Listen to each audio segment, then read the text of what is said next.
All right, so I think we can get started. So welcome to today's webinar called Trump Tariffs. Before we get started, maybe a few words on the logistics. So this webinar will be recorded. So we will share both the slides and the recording afterwards with all registered participants. We also have a few other assets that we are presenting during this webinar today, which we will share with you in the follow-up mailing. So stay tuned for that one. Also for the webinar, at the end, we will have a Q&A section.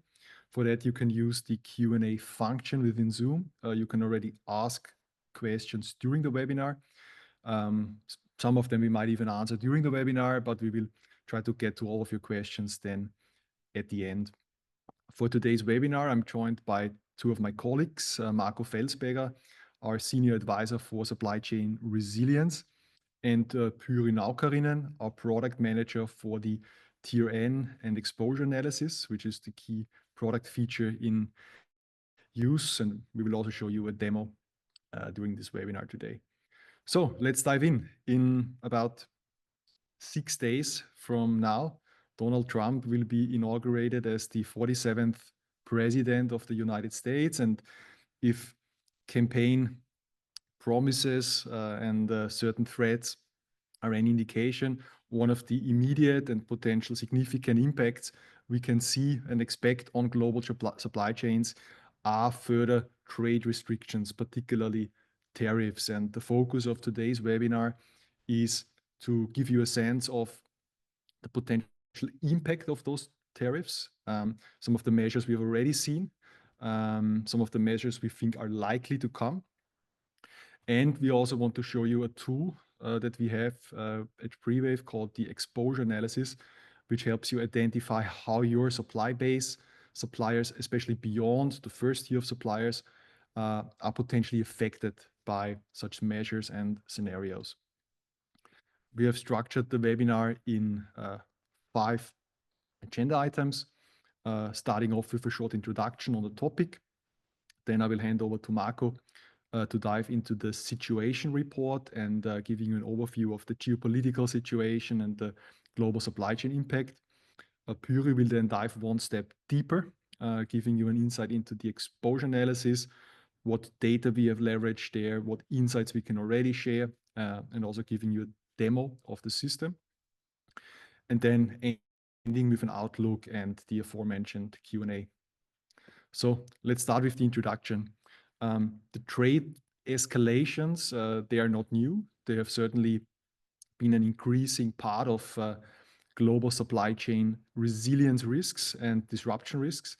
When we look at the picture of global supply chain risks, and we especially look at the past couple of years, of course, there were several black swan events that happened, the COVID pandemic, Suez Canal blockage, even things like the Baltimore Bridge collapse. On the other hand, we had a lot of natural disasters happening, floods recently in Europe, even the wildfires in California that are still ongoing, you can put in that bucket.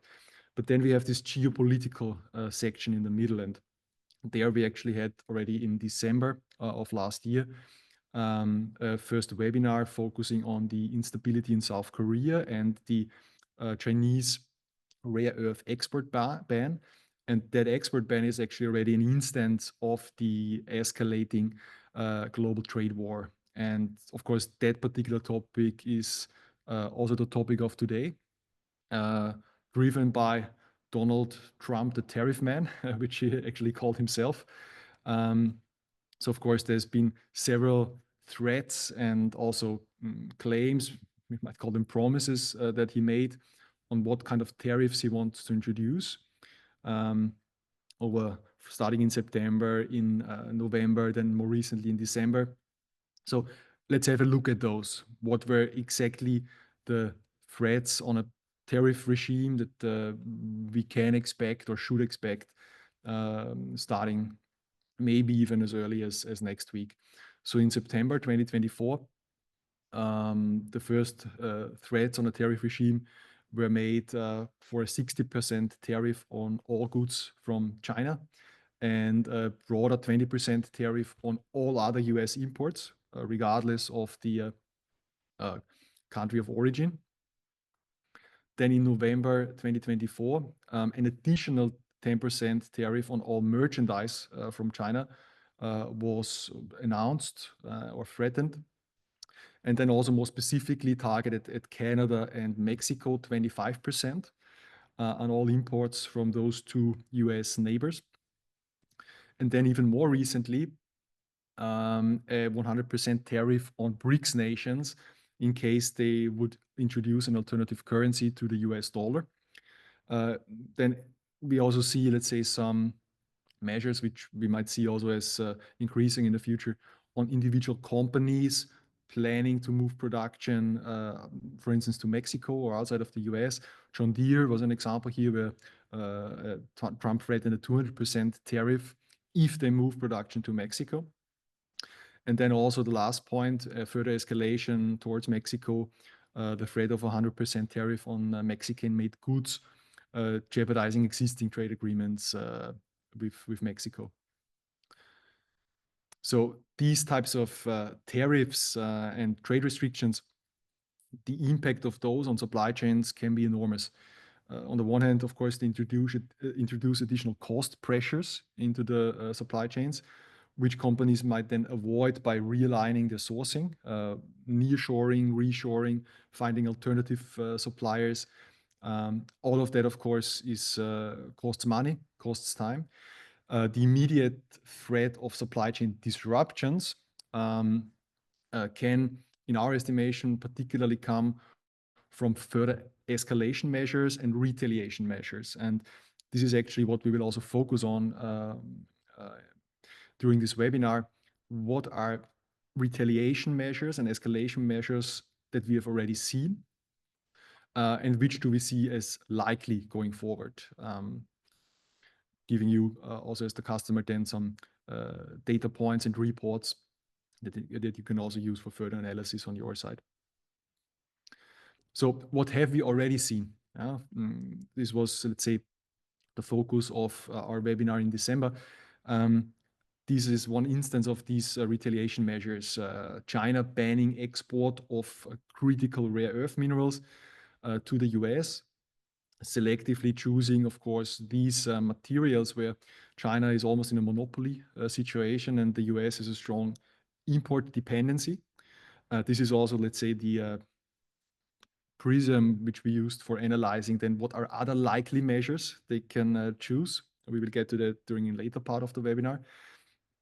And as mentioned, this was part of the and focus of the previous webinar in December. We will actually share in the follow-up mailing of this webinar also the recording of that webinar on the Chinese export ban on rare earth minerals, and also a situation report that we prepared. So this is a PDF report, again, outlining the broader impacts of that will be shared also with you as part of a follow-up.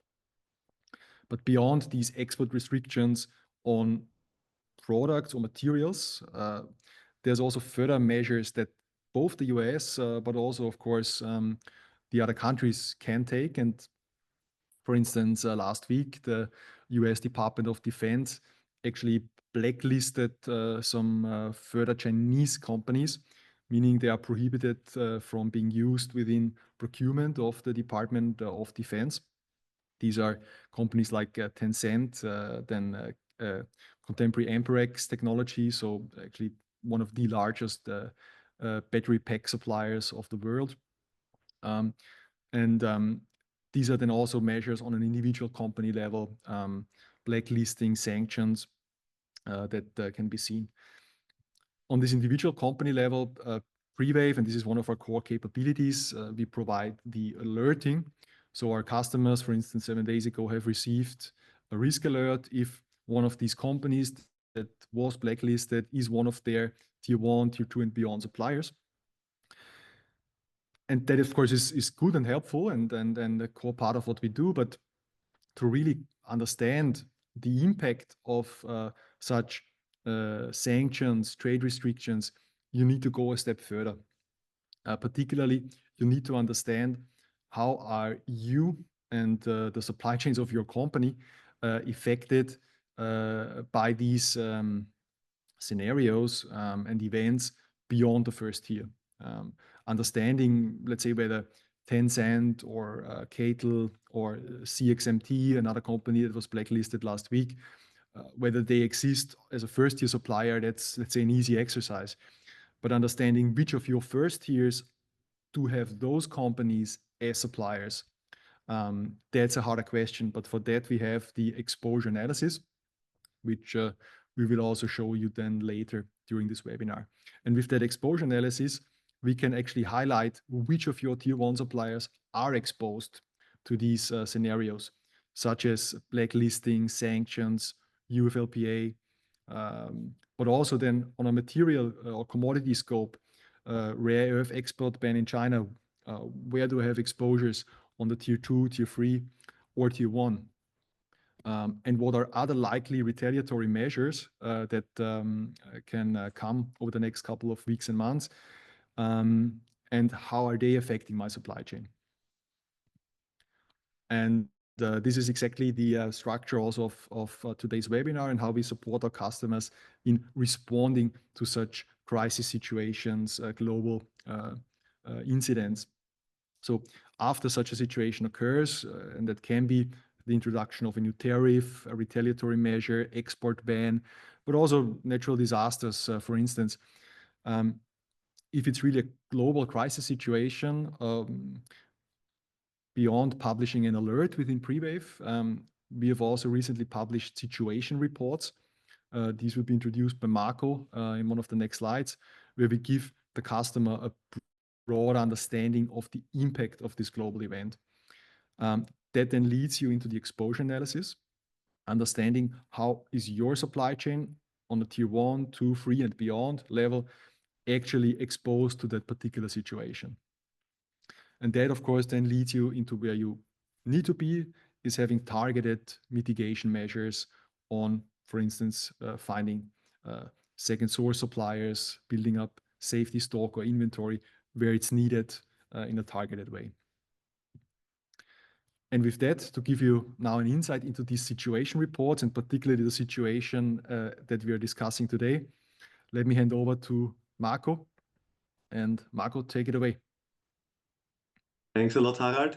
Yeah, very warm welcome also from my side. Good evening from wherever you're joining. Yeah, Harald already mentioned it. So just 1 second. Now it works, sorry. Harald already mentioned it. One of my responsibilities as Senior Advisor for Supply Chain Resilience here with Prewave is that I issue such situation reports after events of certain size or affected region and different other threshold criteria. If this is met, I myself and my team will go on and create the situation reports. This could be a natural disaster. This could be geopolitical tensions, as already mentioned. But basically, the remote is have some problems. Now it's working again. Thanks. Yeah, but also cybersecurity incidents, like if you remember back then in July 2024, the CrowdStrike outage, which affected a lot of airports and other critical logistics or supply chain infrastructure. So if one of these criteria is met and certain thresholds are met, then these reports are created. We use for the reports, for the situation reports, we use internal Prewave data as well as publicly available data. We do our research, and the goal is always to provide you as a customer with an impact assessment that you have at one glance a very good overview what happened and why is this important for you. We will also deliver cross-industry insights with these reports. To see, okay, what areas are affected in detail here, what industries are affected, and then where another focus point is supply chain nodes like transportation hubs. Is it a port? For example, when the port strikes were were going live back then in October 2024, we assessed what kind of impact would this have for global supply chains, because this is a cross-industry event. It's a critical node. It's a bottleneck affected by some strikes in that case, or a natural disaster, and then we analyze it. And the goal is always to provide you with actionable insights. How do we do that? We try to add at the end a risk assessment. We assess the situation and give an outlook. We say, okay, look, if the port strikes, for example, will go on for a week, there is a potential disruption impact of 4 to 8 weeks following, and what are the cascading effects, which ports would be affected next, and so on and so forth. So this is the main core of the situation report. Of that, we issued a few in 2024. It was quite a busy time, and I think 2025 will not be different here. And we covered different topics, from the Typhoon Yagi, the floods in Europe, Hurricane Milton, different kind of port strikes, up to the Korean tensions in December, and the escalating trade war in December as well. So this is a brief overview about the situation reports, what you can expect, how they should help, and what you, maybe just as one addition, we try to send them out within the first 4 to 6 hours. So we not always have the potential to plan it up front, like for port strikes or for the trade war here. But if there is an ad hoc event, if there is no lead time to an event, like an earthquake or a natural disaster, then we try to send it out within the first 4 to 6 hours to enable you to have still fresh information when you need it most. Yes, so enough about the situation reports. Let's dive into the topic about the Trump tariffs and the geopolitical developments over the last years, I would say almost. And before I do that, I just want to give you a bit of a context of a background. What is geopolitics about mainly, and what are geopolitical risks, and how do we have to think about them to assess potential risks coming from geopolitical actions. And if I need to boil it down, I would boil it down to 3 main essential key points. This is geography, economy, and technology, and military power. And if you think of that, it's quite clear why geography is such an important factor for geopolitical actions. It's an immutable factor. That means where you are. That's what you have to deal with in most of the cases, in regards of raw materials access, in regards of access to seaports, and other important critical infrastructure. And when we look at the current developments with the US and China, for example, you also see how this influences the geopolitical agenda here on both sides. Because the US knows exactly how dependent they are on China for certain raw materials. There is also a dependency from China on the US, but on other factors, and therefore the US needs now to secure their raw materials, their rare earth materials, whatever it is. And this, for example, to get a bit ahead, but I will come to that later in more detail, is one of the reasons why Donald Trump, for example, threatens Denmark with certain tariffs, because he wants access, or he stated that he want to buy Greenland, and this is because he wants to have access to the raw materials there. I think it's 35 or 38 million tons of rare earth materials in Greenland, and this is of course an important factor. This is based on geography. So if you think about the geographical limitations of countries and what they could lead to, this is one thing how you assess geopolitical risks. The second thing is economy and technology, and technology is an equalizer. We know that since the Ukraine war, where the Ukraine was able to hold back against Russia with drones, with relatively cheap drones, although Russia was much more, or they outnumbered them in material and people and whatnot. So this is why technology is so important. And again, here we see this pattern when we look at the US and China, because at some point the US restricted access to advanced semiconductor chips, for example, for China, and China retaliated with a ban of rare earth materials. Yeah. This is why technology is such an important factor. Economy as well. If you have economic power, if you have purchasing power like the US, like the biggest economy in the world, you can threaten easily other countries to say, look, you can only import with a lot of tariffs, or you buy this, or you buy that. So all of that comes together here, together at play, and materializes at this one thing like tariffs. Yeah, and the last important factor, as it always was, is military power. Of course, it helps for deterrence and security and other important factors to get your goals across the line. Yeah, when we look now a bit more into details for geopolitical risks, we can look at different dimensions geopolitical risks can take. And the first is, which comes very quickly to mind, is economic risks. And this is also the main theme of the webinar today. We have sanctions, we have trade wars, we have currency wars. And this is can usually be seen as escalating steps across the geopolitical ladder, if you like to say. Yeah, but we also see supply chain disruptions as economic risks, and this is also or could also be done on purpose by countries. Think again of the geography. When they have access to certain choke points, maritime choke points, for example, they can allow access to it or not, and therefore they can disrupt supply chains or not.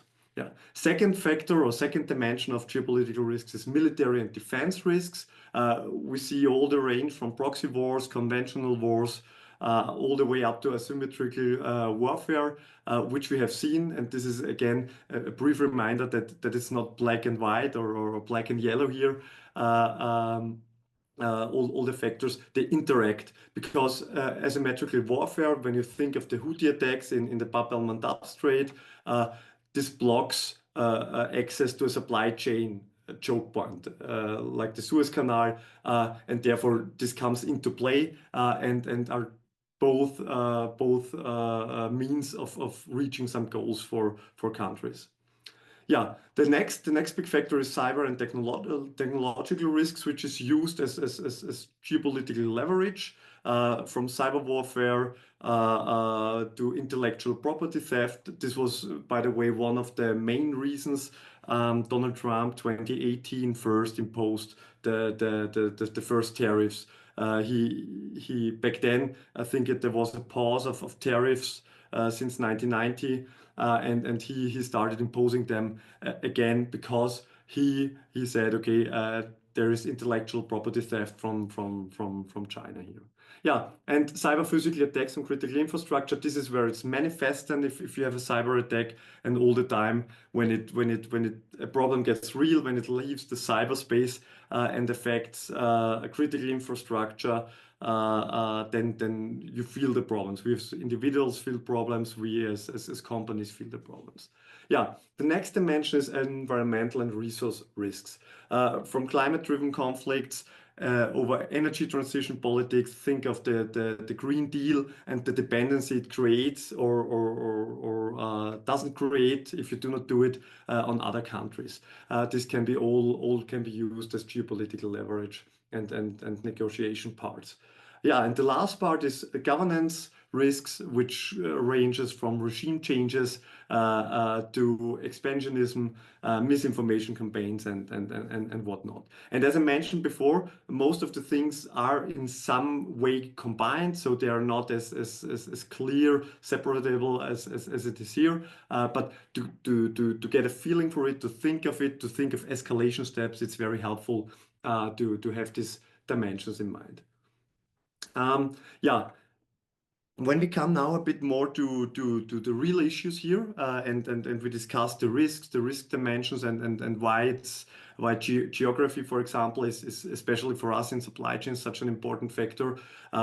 When we talk about supply chain risks, we most of the time that the real big risks lie within bottlenecks or constraints, and here is one of the big bottlenecks or choke points, as it's called in the maritime world. That are the maritime choke points here, where all our ships have to pass by, and which are controlled by some countries, or not even countries, but organizations or institutions like the Houthis, which can block with easy measures, for example, the Bab el Mandab Strait down here. And we have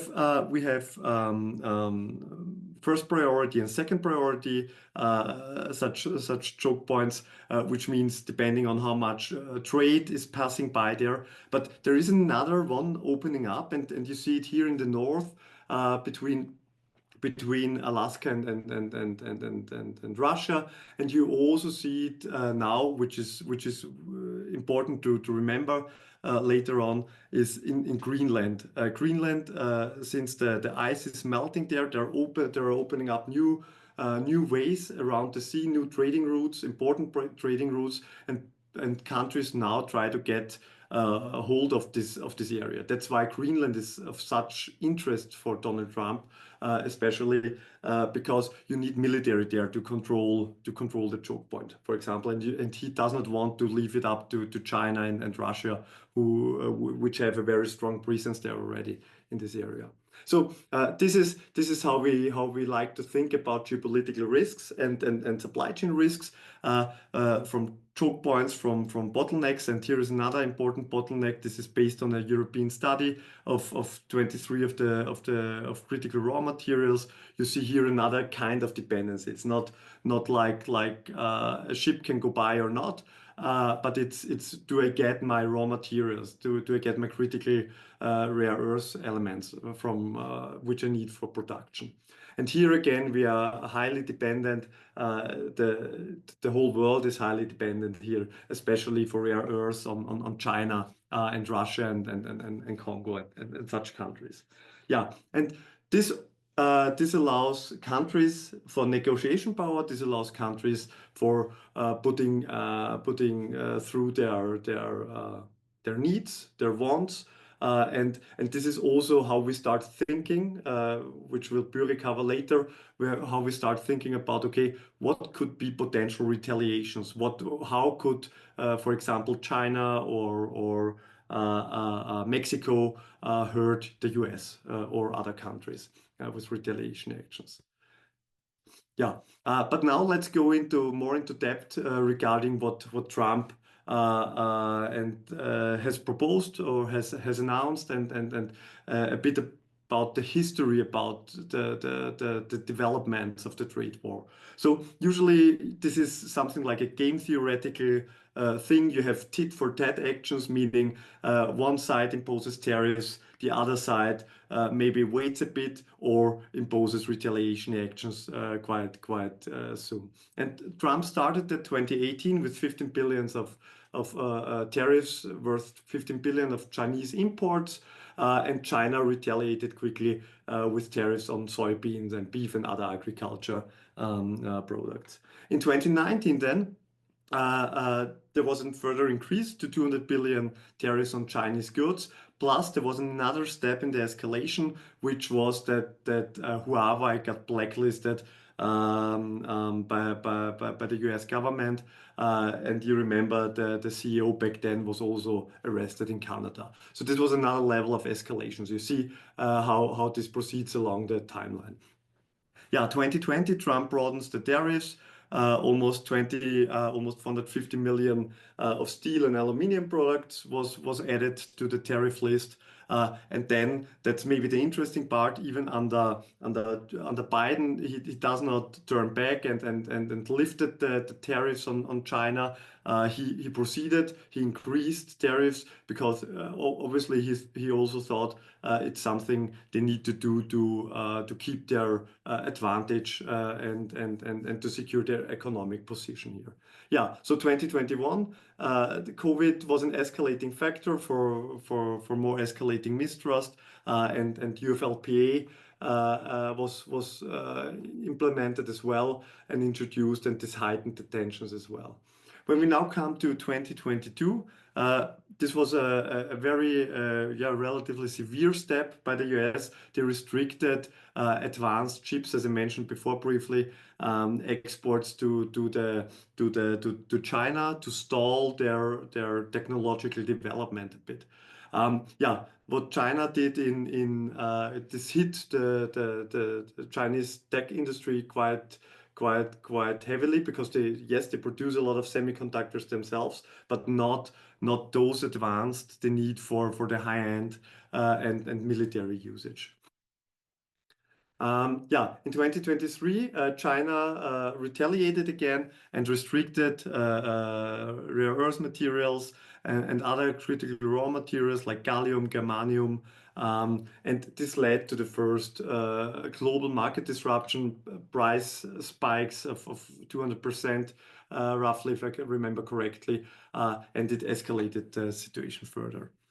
In 2024 then, this was also the theme of the last webinar and the analysis of the last webinar we shared. China banned the export. So first it was restricted, then it banned the export to the US for gallium, germanium, and antimony, and of course further escalated the process. And now it's 2025. Everyone is waiting for Trump and his final actions. So there was a lot of rumors here. What will going to happen? But we will cover that in the next slide and see what was already touched on. What did Trump stated or claimed he will impose? And there was one of the first claims was that 60 to 100% of tariffs against China for all goods. At some point, he even mentioned that he will add to that. I think it was 100% on electric vehicles to protect this part of the industry in the US more. And of course, this makes it different because it's such a large jump from the tariffs in place now to 60 to 100% in China. But the more unprecedented step, I would say almost, is that he also threatened the free trade agreement they had basically with Mexico and Canada. That he said, okay, he will implement tariffs on Mexico and Mexican products of 25% up to 100%. And this, of course, is a main issue, because in the last years, since COVID started, a lot of nearshoring activities were targeted to bring the good bags, the production back to Mexico. And now there is this high level of uncertainty, which is never good for us in supply chains. And lastly, the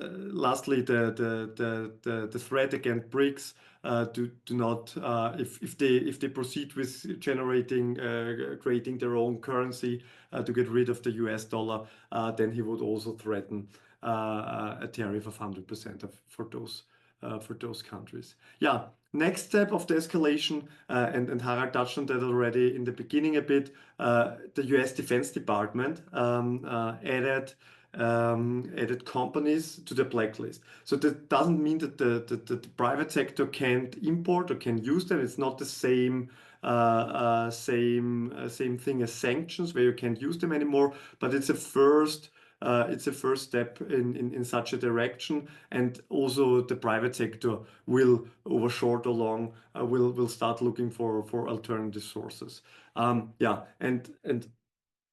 Cattle is one of the companies. Costco Shipping, which of course would affect all the industries when they have a significant share of shipping between Asia and the US. If they're not allowed to ship goods to the US anymore, we would see a significant shortage of shipping capacity here as well.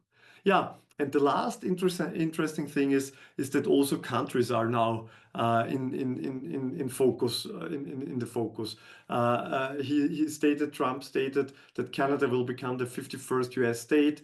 We will buy Greenland, and as I mentioned before, this may be a lot of noise, so that Trump can reach his goal, maybe access to raw materials, maybe the allowance of military bases in Greenland or whatever it is. But yeah, it again adds a lot of uncertainty, especially for the countries. If you think of Denmark, if they are threatened with a lot of with a high set of tariffs to give in on what Trump wants on Greenland, this is of course a thing.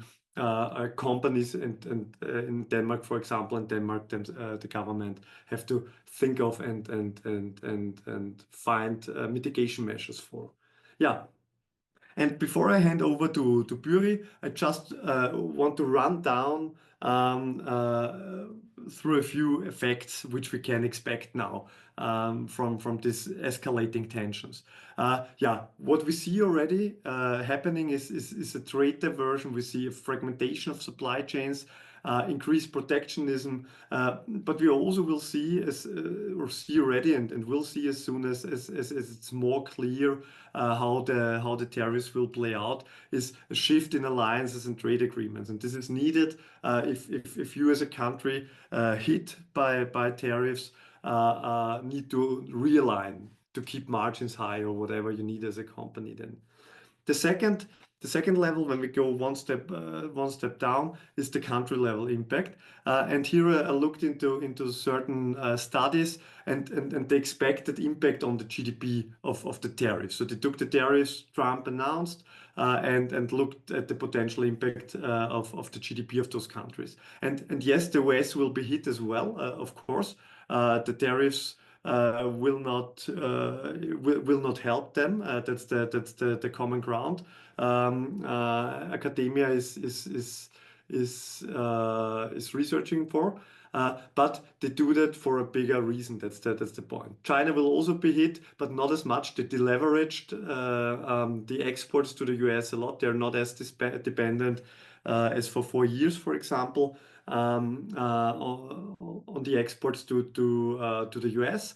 And interestingly, when we look at Europe, we will see a 0.1 to 0.5 degrees of GDP, but Germany will be particularly hard hit with 0.6%. And there, especially the automobile industry, which is, of course, in the current situation, a very tough thing to think of, because the German economy, the automotive industry is already very hard hit, and now think of new tariffs for cars, for EV cars or whatever it is, or other parts, and the effect it could have on those companies.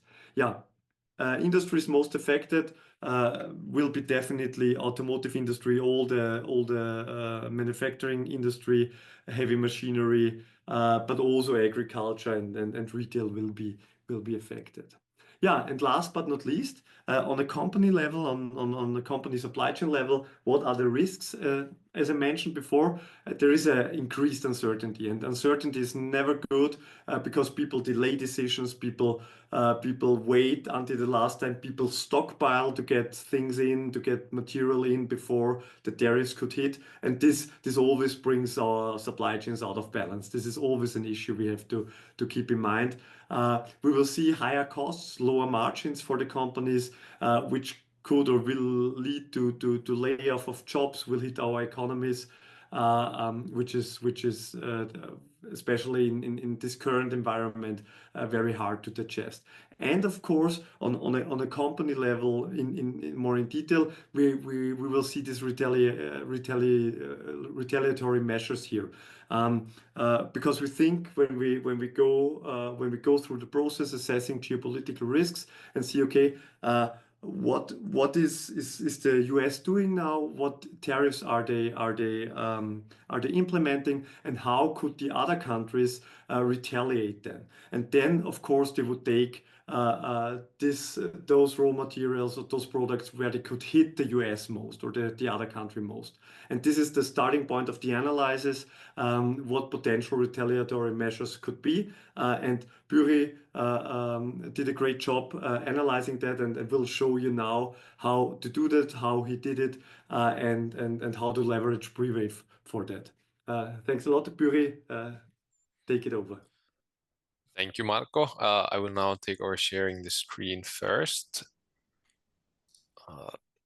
Please just somebody confirm you, either Marco or Harald, if you can now see my screen. Yes. All right, perfect. So indeed, let's dive into like how we can use the Prewave software into analyzing this situation.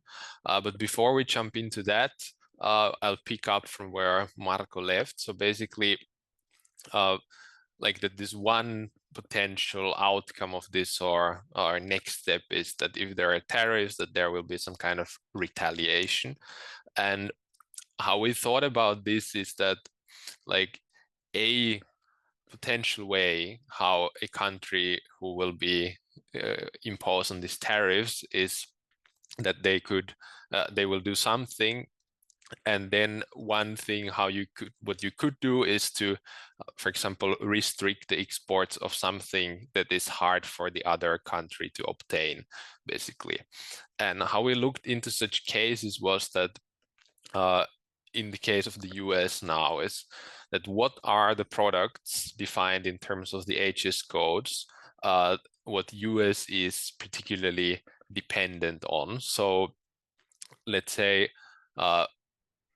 we developed or used a simple measurement like imports of certain product divided by its imports plus exports. So saying if there would be an equal amount of imports and exports, then we would have like a value of 50% for this. And the more closer to one we are, the more it means that we are completely dependent on imports. Of course, meaning if you import mostly, it means you cannot really resort to domestic production to replace some imports.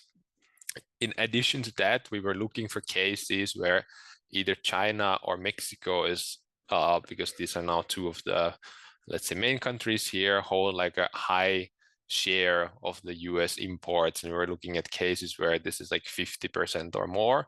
And of course, if there's like this kind of near monopoly situation, and you don't have domestic production, you also don't have then a lot of alternative sources. So this could put even a big country like US in an uncomfortable position if they cannot replace these imports from somewhere. And then we still like filtered this analysis to some industrial raw materials and came up with a list of materials. We will share this data with you after the webinar in a follow-up mailing. Before I move on in my presentation, I will still quickly show this data to you so you will know what to expect. So basically we have put together an Excel file, Google Sheet that has like a small legend or a README that gives some basic details about that. And then we have one sheet for China and one sheet for the case of Mexico, where we're basically listing these products and then giving some data about them. For example, how much has US imported these particular products from each of the country, and what is then like the market share of US for that country, for US for that particular product. And also in the end, like an indication of what is this overall import dependency of US for this particular product. All right, so I will now move on with the presentation. Still mentioning a few like highlights or interesting picks from this data, especially the automotive industry in mind.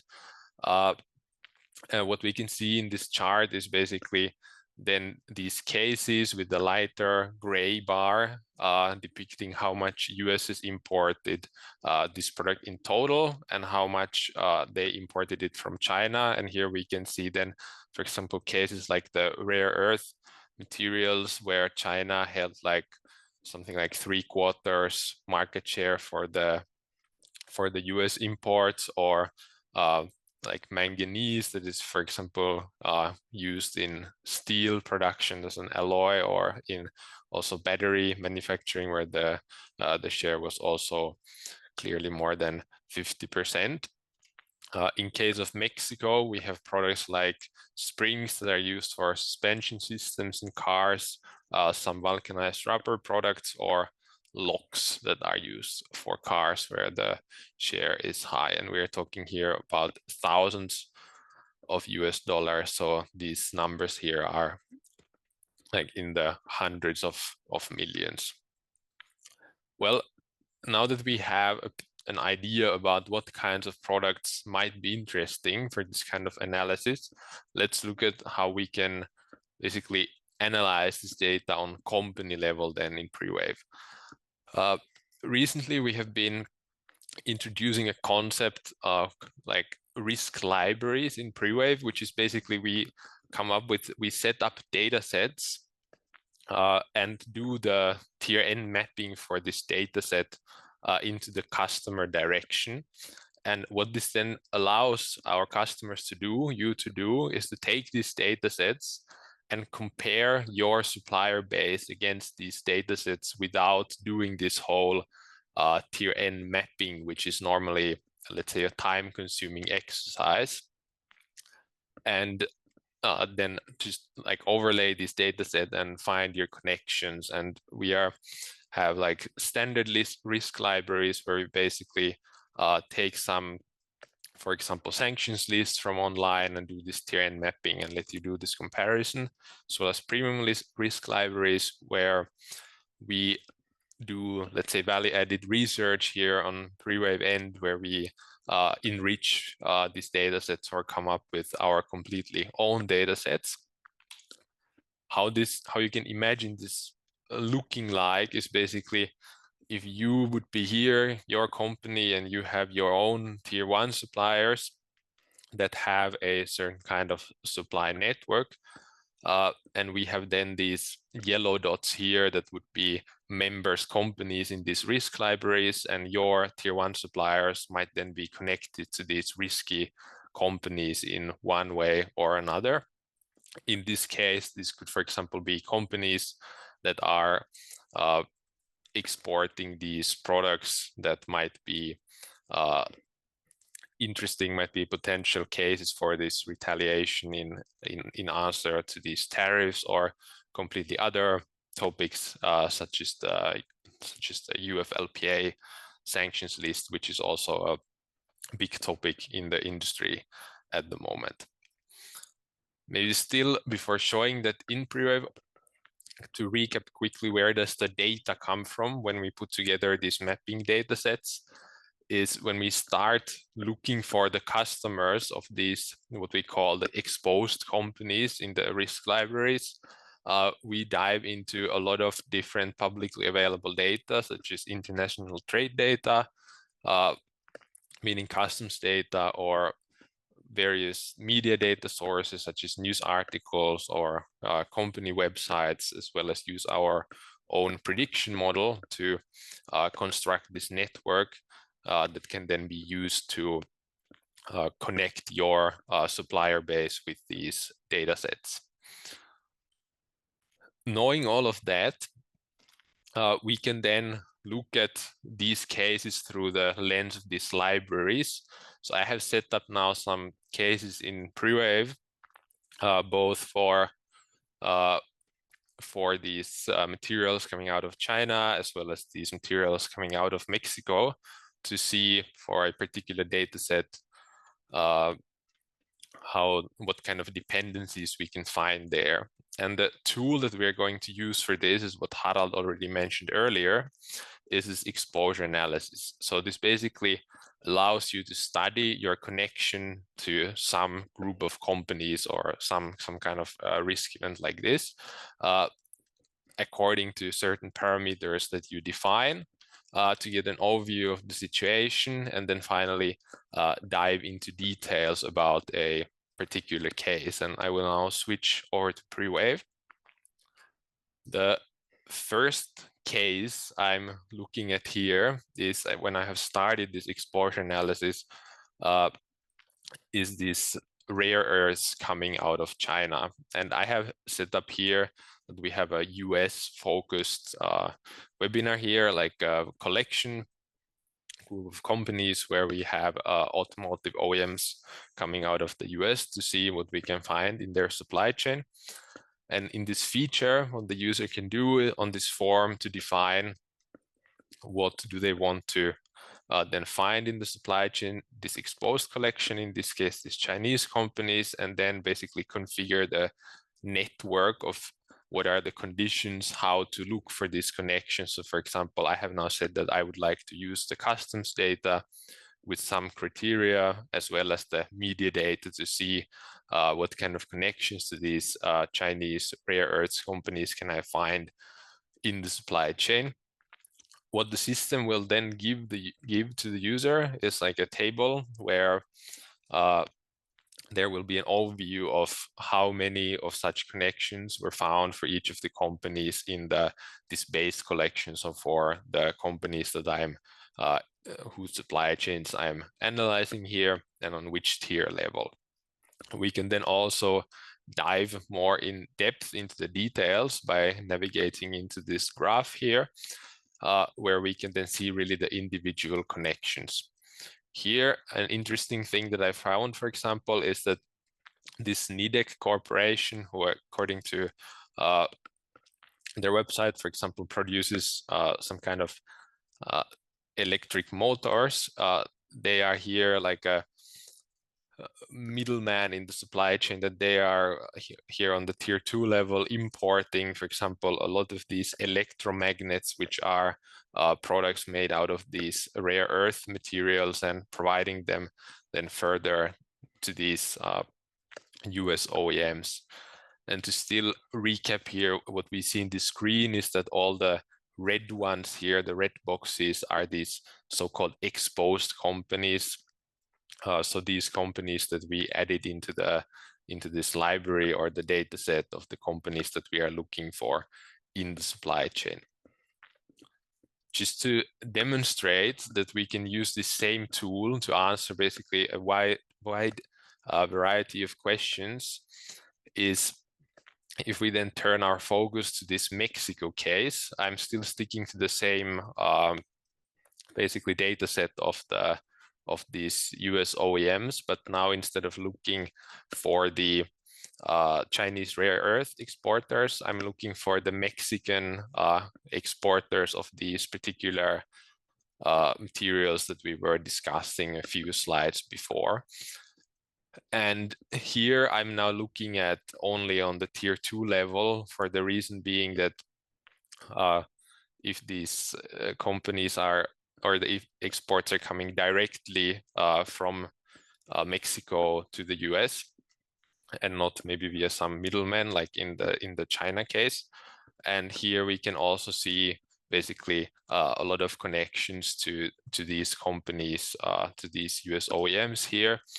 And like here we can also then dive into the details, and we can, for example, see imports. We can inspect the details of the customs data here between Ford and this KICAT AG in Mexico, who is, for example, exporting a lot of logs. To close this off, still one example regarding these blacklistings or these individual companies cases. So this Costco Shipping, Tencent, and Contemporary Amprex.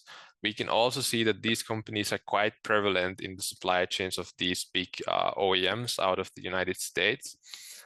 And looking at here in more detail, as for example, an interesting case is looking at what is Tencent doing, what is their role in the supply chain, and we can see that they have connections through various companies to these OEMs.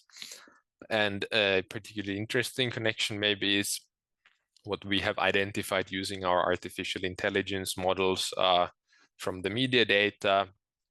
We can have a look at an article where we find out, for example, that Tencent is supplying, for example, Bosch with autonomous driving cloud services. This is an article from last year, for example.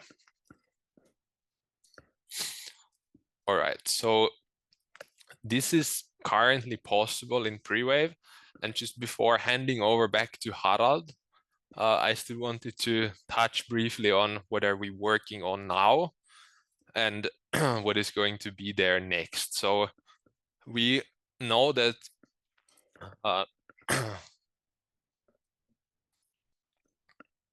using this public data will give you a good initial idea on where you might have these exposures, but in many cases it will be also necessary for you to get to the to the part level and know whether these exposures are really relevant for your products.